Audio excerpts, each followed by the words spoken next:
Apart from writing poetry, I also do a bit of painting and, not painting and decorating, painting and etching actually.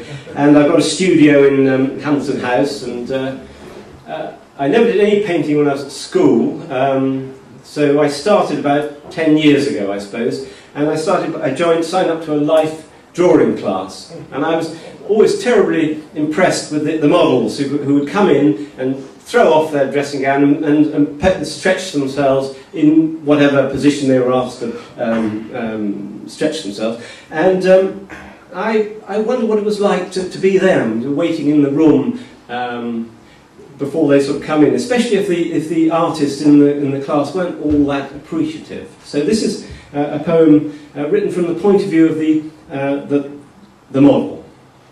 Some people think that posing as a job is easy stuff. They think it's just a question of lounging in the bath.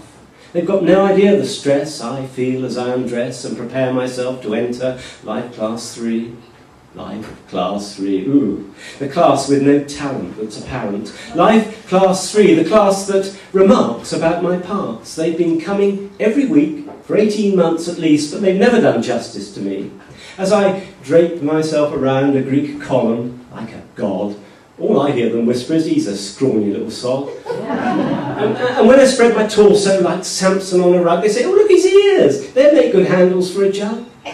Some people think that posing is as simple as can be. They think that all we have to do is loiter naturally. They've got no idea the strain as I try to retain my poise before I enter Life Class 3.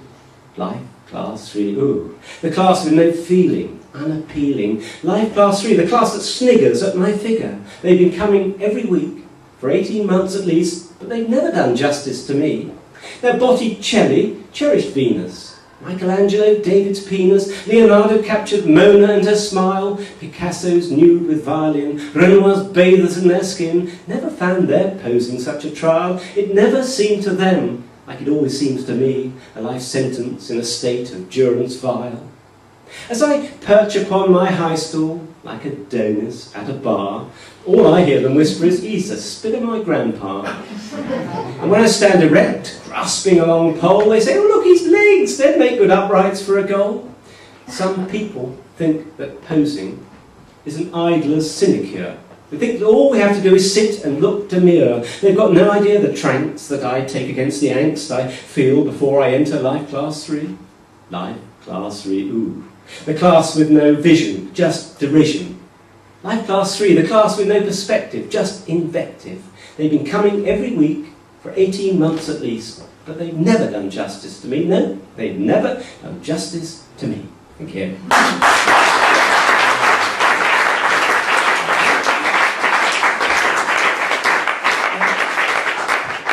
About Bristol and probably most other towns, etc., is it's very difficult to find a decent plumber or electrician or painter or handyman, and if you do find one, they can't come for 6 months, and then they ask to be paid. But if you want a therapist, all you have to do is go out on the street, put your hand up like hailing a taxi and say, therapy, and you're surrounded by about 50 people, aren't you? They're offering Reiki or Hopi ear candles or whisper therapy or whatever it is.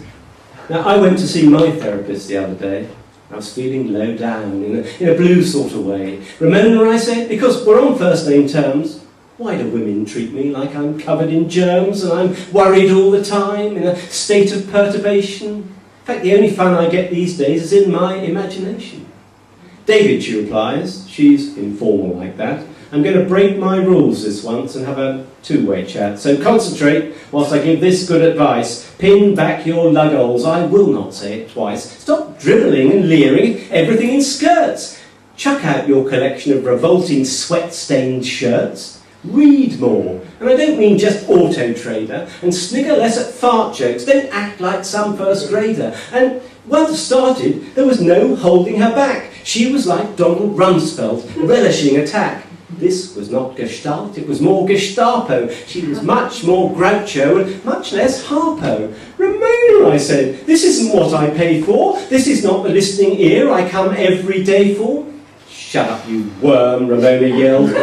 "You're getting this for free. I've had 5 years of your whinging, now you'll listen to me. And when I finish fully, you can get up out that chair, find another therapist, don't ever come back here." She was incandescent, a Valkyrie of rages, and yet, pathetic I know, I begged her not to strike me from her clients' pages. "Ramona," I cried, "what would Carl or Sigmund think if they heard you yelling at me like they're much the worse for drink?" She riposted, "Frankly, Dave, I don't give a monkey's about those dead Germanic psychiatric flunkies. They never had to deal with someone quite as dire as you, and if they had, I think they'd see my point of view." So, that was how we parted, my therapist and me. Strangely, I feel better psychologically, whilst she, I hear, is suffering financially. After all, I paid a large and regular fee, and, since I started washing more and changing my underwear, my social life has picked up, which is why I'm standing here. Whilst Ramona nightly goes to a self-help Gestalt group. Nobody talks, everyone listens, and they drink vegan soup. Therapy? Best thing I've ever done. I heartily recommend it to each and everyone. Thank you.